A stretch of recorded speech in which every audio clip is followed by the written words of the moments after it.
छोरोले भिजा लाएर अस्ट्रेलिया गएको थिएँ 2 करोड पठाइसक्यो 2 करोड 2 करोड बाबु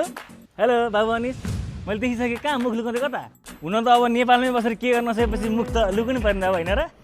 साँच्ची बाबु मेरो छोरो राहुल र तिमी त सँगै पढ्या होइन अब मेरो छोरो अस्ट्रेलिया गएर हेर न पैसा पठाएर घरमा आउँछु साँच्ची तिमी के गरेछौ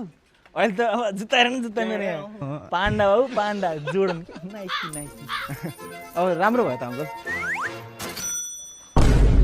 खोइ त बोली निस्केन त किन नबोले त्यही घुमाउने हो कि बजाउने काम हो के हो कहाँ त्यस्तो अङ्कल गाह्रो छ है बाबु नेपालमा अब के गर्ने स्ट्रगल गर अब विदेश गयो त हाम्रो यस्तै राम्रो हुन्थ्यो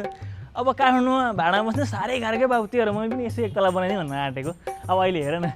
एकतला भनेको ड्याङ्गै 3 तला छोरोको डिमान्ड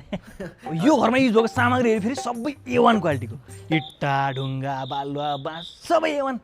अब कुनै दिन फुर्सदमा आउन फुर्सदमा भएको बेला म यस्तो तिमीलाई सुनाउँछु नि फुर्सद भयो त सुन्नुहुन्थ्यो अङ्कल अब तिमीले भनिहाले बाबु अब सुन्नु नि त यो बालुवा छ नि बालुवा फेरि साउथको सेक्ने पठाएको उहाँबाट फेरि अब बालुवा त्यहाँ ल्याइसकेपछि खैपाखाबाट त्यो बाँस ल्याएको भएन बाँस चाहिँ हामी फेरि बिजिङबाट माग्यो क्या चाइनाबाट अब इटै कुरा गर्ने हो भने चाहिँ इटा चाहिँ मम्मी लिएर आएको त्यस्तो बुढो भइसक्नु भयो काम नराबे हुन्थ्यो अहिले चेक्क मुद्ने गरे हान्छु नि मम्मी इजिपीको मम्मी भने पिरामिडमा बनेको जुन त्यो इटा थियो नि त्यो ल्याएको मम्मीले अब सबै त भनिहाल्नु भयो बत्ती र केबलको नि भन्दिनँ त म सुनिहाल्छु नि यो चाहिँ बिर्सिछु मैले अब बत्ती त राम्रो छ बाबु होइन तर केबलको बारे चाहिँ मलाई थाहा भएन क्या अब जुन हाले पनि भयो नि होइन अब इजिप्टकै इटा हालिसकेपछि केबल त सबभन्दा सुरक्षित र हाई क्वालिटीको हाल्ने नि कुन हो र बाबु त्यस्तो अरू के हुनु लिटमस केबल हो नि अङ्कल एडभान्स जर्मन टेक्नोलोजीबाट बनेको अनि राष्ट्रिय अन्तर्राष्ट्रिय गुणस्तर चिन्ह प्राप्त हो क्या अङ्कल सबैले रिकमेन्डेड गर्ने केबल नै यही हो अहिले ओहो यो चाहिँ गजब ला बाबु मलाई ल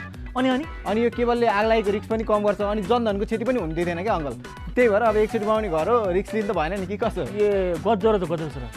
तर तिमी भाडा भन्ने चाहिँ केबल बनाएको कसरी थाहा हो अब यो साइडको घर बन्दैछ नि अङ्कल होइन अब छिमेकी भइयो भनौँ अब 2.5 तला बनाउने सोचेको थिएँ अब 4.5 तला हान्नु पर्ला जस्तो के हेर्नु अब बिजनेस गरेर कमाएको नेपालमा नि हुँदो रहेछ भने थाहा भयो पानी चियर्स यहाँ पानीको स्विच कहिले बन्द गर्ने ए भाइ चिया खान भेट्दै गर्नुपर्छ